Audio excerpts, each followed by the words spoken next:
Right now, I'm overthinking dogs. I mean, if I was being honest with you guys every week, I would just be like, dogs. That's what I'm overthinking. I'm always overthinking my dog.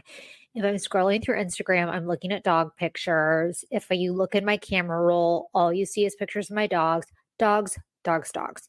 Okay, no, but I really do have something interesting to say. I mean, maybe, I don't know. My family and I are obsessed with one 10-pound Shih Tzu. His name is Mo.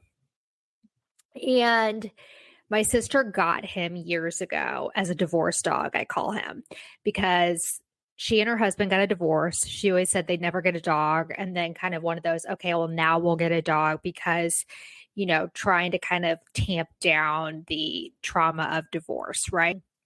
So Mo gets bigger. My sister, who has a lot on her hands, she has two stepkids too, blah, blah, blah, is like, okay, the kids are really involved in other things. I can't take care of this dog. So the dog's about 2, and she asks me to take him. At this point, I knew the dog. I had a relationship with him and I liked him. So I like to say I rescued him from my sister. So I take the dog, I take Mo, and I'm in love with him. But lately, we've been having this conversation about dog cloning. Okay, we, meaning I'm the one who keeps bringing it up, and my family keeps looking at me like, are you okay? I mean, they know I'm serious. Okay, so here's the thing. Barbara Streisand cloned one of her dogs.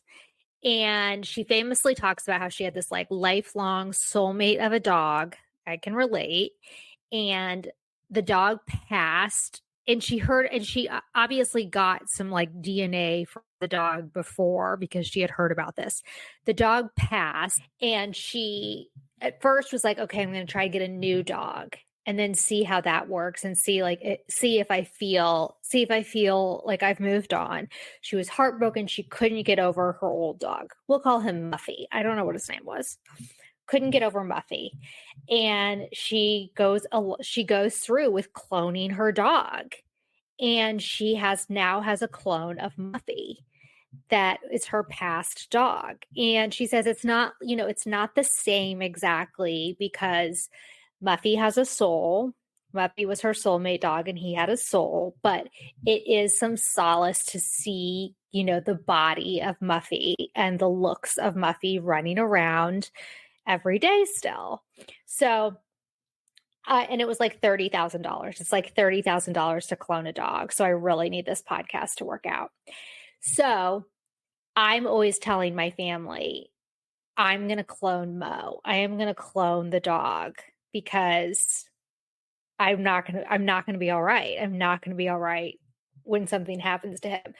And they are in the camp of A, you're crazy, and B, that it's not the same, that it would just be like having a taxidermy version of your pet when the real soul is gone. And I know that because I look in his little eyes and I know he has the soul and I know he's my little man. But just that's what I've been overthinking, is cloning my dog, just so you know what level of weirdo you're listening to. But I also want to know what your thoughts are. If you're not a dog person, if you are like dogs sit in the backyard, then you definitely think I'm a psycho. If you are a dog person, then it might be something you're overthinking. You might be like, I would consider it. Or you might think, no, it's weird because it's not really them. I don't know. It's something I overthink. It is. It's something I overthink. Like I could possibly do one day. Kind of like how you possibly think you could get a facelift one day, like I could get a lower facelift one day. So one day you might see me with a cloned dog and a really pulled back face. So want you to know what's out there for me. Not our subject for the day, as usual, just a little bit of a rant. I have 2 intro non-related things today. Sorry. Been a lot of overthinking lately. So I'm really into football right now, as I know we all are. Thank you, Taylor Swift. That's not true. I'm a Kansas City girl. So if you're a Kansas City girl, you've been into football since, I don't know, Patrick Mahomes came on. It's always fun to be into a winning team, and definitely have been into football at least the past 4 years. So it's so fun to watch the Kansas City Chiefs. If you're a KC girl, we have a lot of Chiefs fans that just kind of like live around the country, which is fun to see. This is not a Taylor and Travis thought, because I know I have a lot of Taylor and Travis thoughts. This is not about them. This is about the NFL. So I'm really into football right now, really into it. KC is like my number one team. Love them. I'm also into the Dolphins. I'm into the Dolphins, and I'll tell you why. Because I watch Hard Knocks on HBO, and so I'm into the like little millennial coach. I didn't mean to call him little. I'm into the millennial coach. He's like almost 40. I love Tua Tagovailoa. He seems like this is how girls watch football, you guys. Here's a little clue. Here's how girls watch football. I'm into Tua Tagovailoa because he seems like the sweetest guy. Is that how guys watch football? Erin Andrews, who I love. I think we should start having her do some backstory just for the ladies, because here's what we love as ladies. And I'm sorry to generalize. That's what I do on this podcast too. I generalize the hell out of us. Okay. And I know it's not fair, and I know it's not cool, and I know it's not PC. But I'll just say this. Me as a woman, I love a backstory. I love a story, which is something I talk about a lot on this podcast. We love stories. We buy into stories.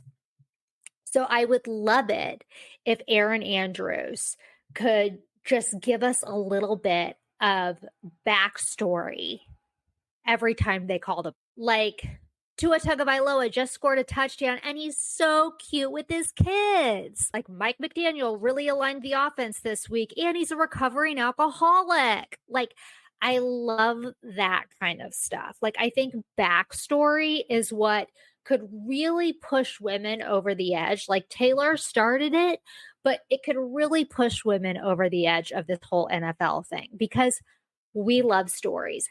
I love a story. I love a sports documentary. I will watch a sports documentary on a Brazilian weightlifter. I don't care. I don't care how out of my realm it is, how far from my field of interest. I will watch it, and I will be bought in and crying at the end. But I talk about the power of story a lot. And what story are you creating about yourself? Create a hero narrative. Create a hero narrative the same way the NFL does, right? They can turn a hero narrative out of anything. So now the topic of the day, we're going to get into self-doubt, imposter syndrome, and the stories we create. Ready? Let's overthink it.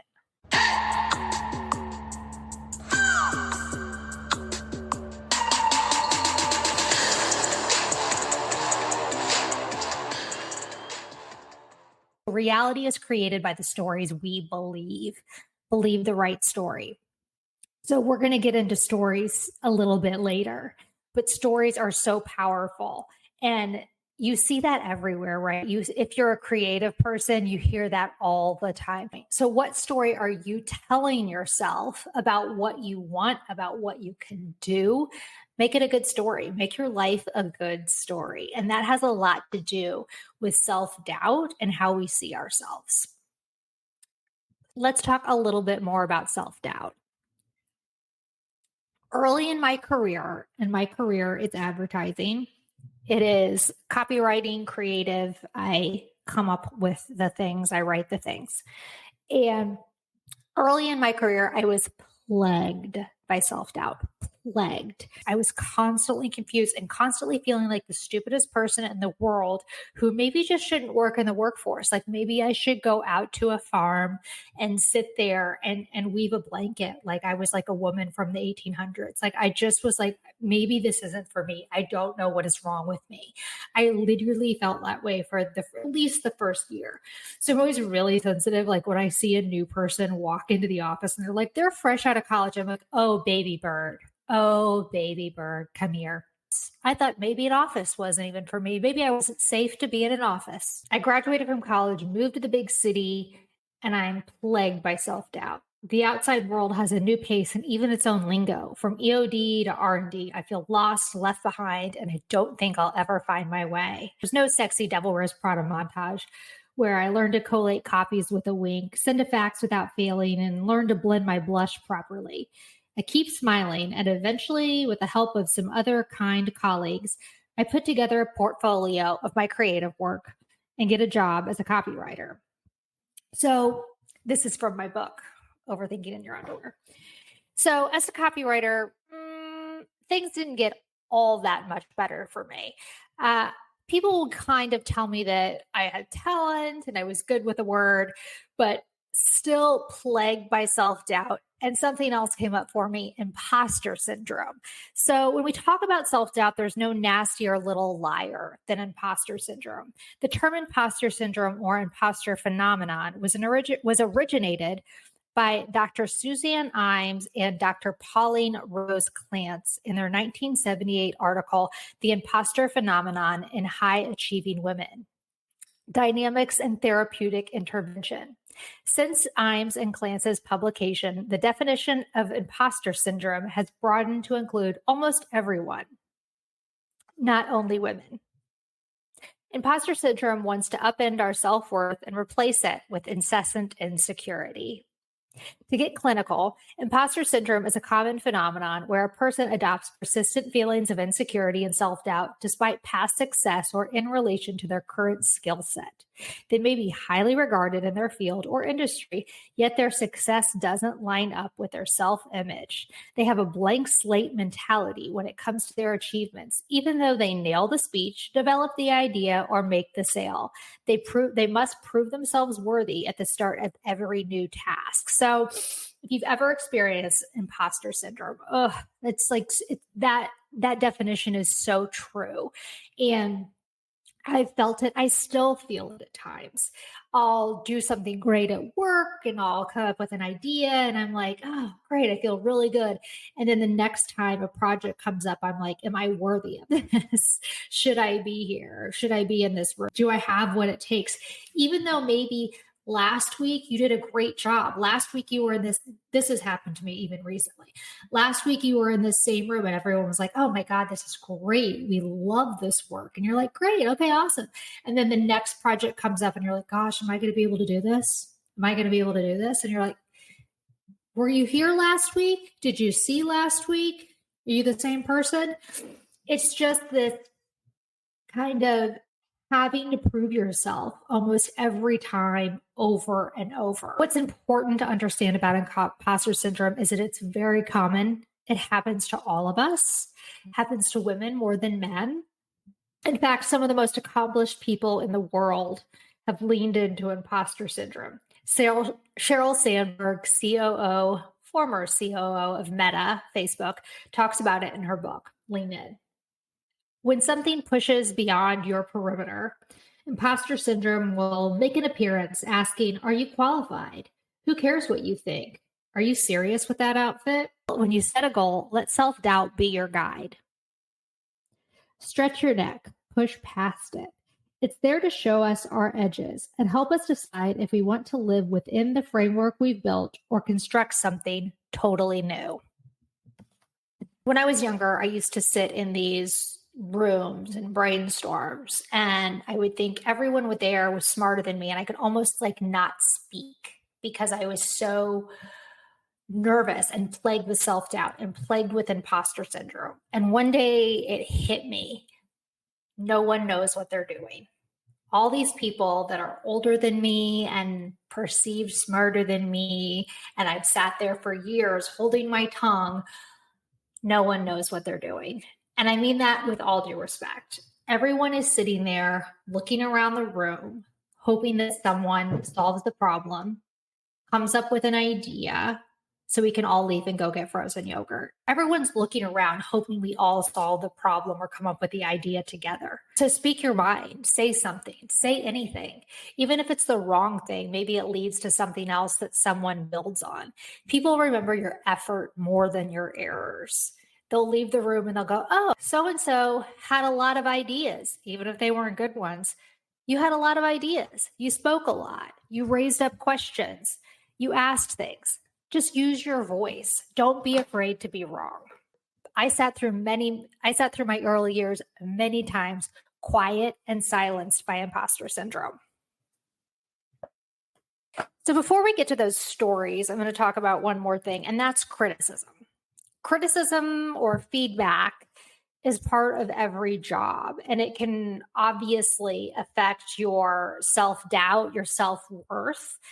As a person in advertising, criticism, feedback is baked into the job description into a brown, crispy glaze. It's part of everyday life, part of every job, part of almost every interaction is someone telling you to change something, telling you, I like it, but it's good, but it's almost there, but that could work, but what if but I wonder if, because long ago, what I realized was my job is the idea. My job is the presentation. It's the idea, whether it's to the account team or the client or whomever, that's my job.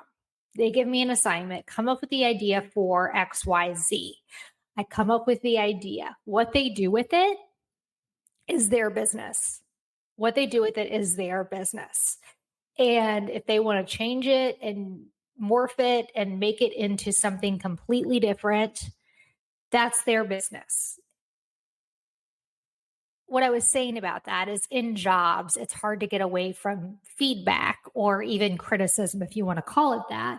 But the majority of criticism or feedback isn't about us, yet we absorb the onslaught as if it's ours alone. I'm not suggesting you rationalize away every piece of negative feedback. I'm just saying don't bear the brunt of other people's opinion or praise. Whether it's advertising or an art piece, or you're a CPA who does numbery tax things, be proud of your effort and trust your talent. In our loud and chaotic world, every voice cannot matter. Choose who gets your attention.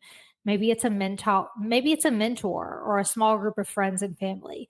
Understand the rest is just noise and shut it off. In my advertising job, the paycheck requires you nod, smile, and apply feedback without flinching. What you're not required to do is take it personally. So that is for my book, Overthinking in Your Underwear. I talk about self-doubt. I also talk about the reality we create and believing and creating a reality you want to live in. It doesn't mean being delusional. You're creating your reality with everything you do. I say this in the book, but when I first kind of read that concept of like we create our reality, I was like, what a bunch of wackery. What a bunch of Black Mirror wackery. And it's actually not. It's totally straightforward. And when someone says it to you, you're like, I do create my reality. And what am I living in? Your thoughts create your emotions. Your emotions create your environment. Your environment is your reality. You are creating your reality. To go even further, your behaviors. Are you drinking? Are you exercising? Are you getting enough sleep? They affect your thoughts and your mind, which then affect all the other stuff we just ran through. So you are in control. You are in control. And I know, right? We're all trying to grab control in a world that we really have no control over. But don't fool yourself into thinking that you have no control because that's easier, because you do. You have some control over your reality in the things that I just listed. Here's this story I tell to illuminate this point about we create our reality. Way back in 1983, give or take, several families, including my own, take a canoe trip to Southeast Missouri.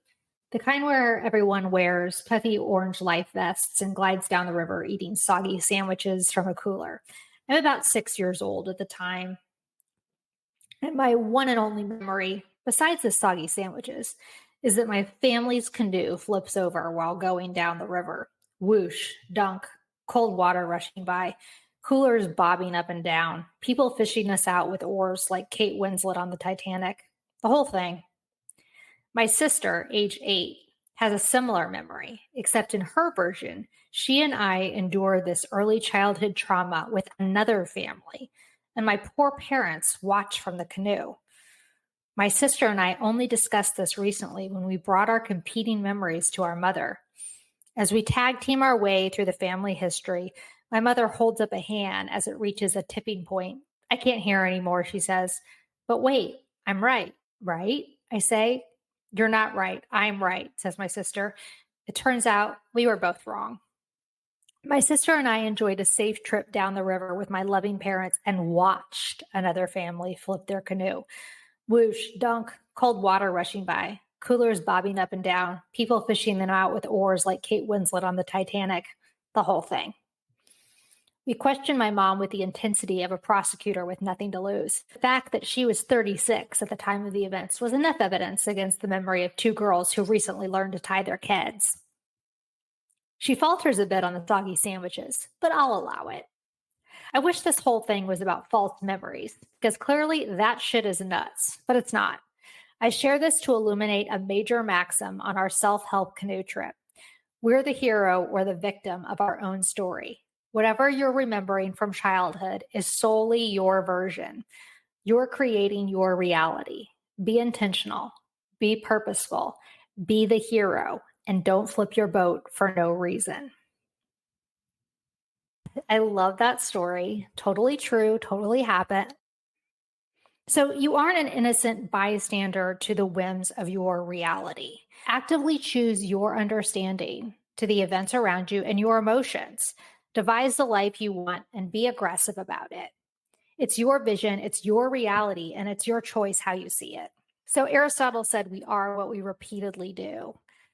So in small bits and bites, you can replace old habits and old ways of thinking with new patterns. And in time, you won't have to overthink choosing a lighter reality.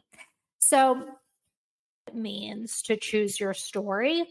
And so now we're going to get into just a little bit more of that, what it means to choose your story.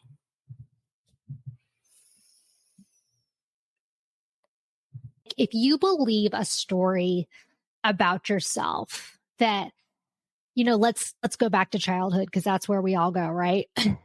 If you believe a story about yourself that I am weak, I am small, I was the slowest runner in gym class, I was the stupidest person in math, like I was never going to go anywhere, I just was like a total underachiever. This is a story you heard. Maybe some things were warranted. Maybe you were the slowest runner in gym class. But this is the story that runs through your head. You had this story, right? And if we believe stories, they have power, but stories only have as much power insofar as they are believed, right? And that goes that's a very powerful PR thing too, by the way, but definitely internal. Our stories only have so much power insofar as they are believed.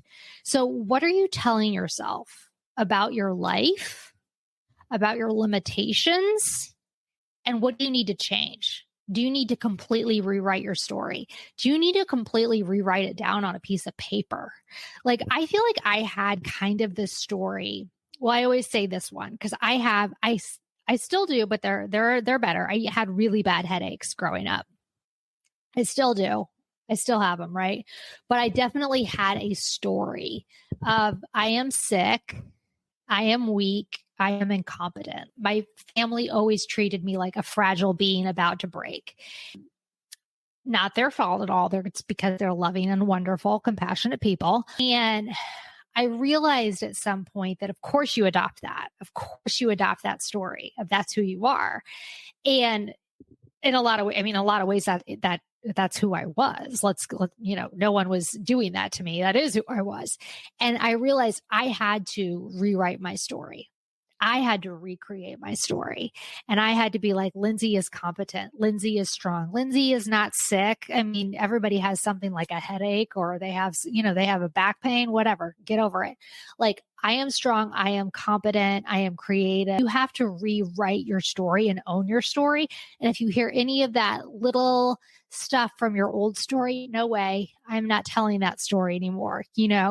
You have power in the stories you tell yourself. It is a lot like the inner monologue, but think about the story that was created about you in childhood. Think about it and rewrite that story. So it kind of goes back to if you listen to the 7 steps for happiness of, if you believe you're happy, if you believe you're going to have a good day, if you believe in positivity, believe the story. Believe the story about, I'm going to be successful. I'm going to be happy. I'm going to have a good day. Like, we believe the stories we tell ourselves, and if you get up and say, this is going to be terrible, it's going to be terrible. You can create the stories you tell yourself that propel you forward, or you can create a story that holds you back, and it's really up to you. Thanks so much for overthinking with me this week. Until next time, wishing you all good thoughts.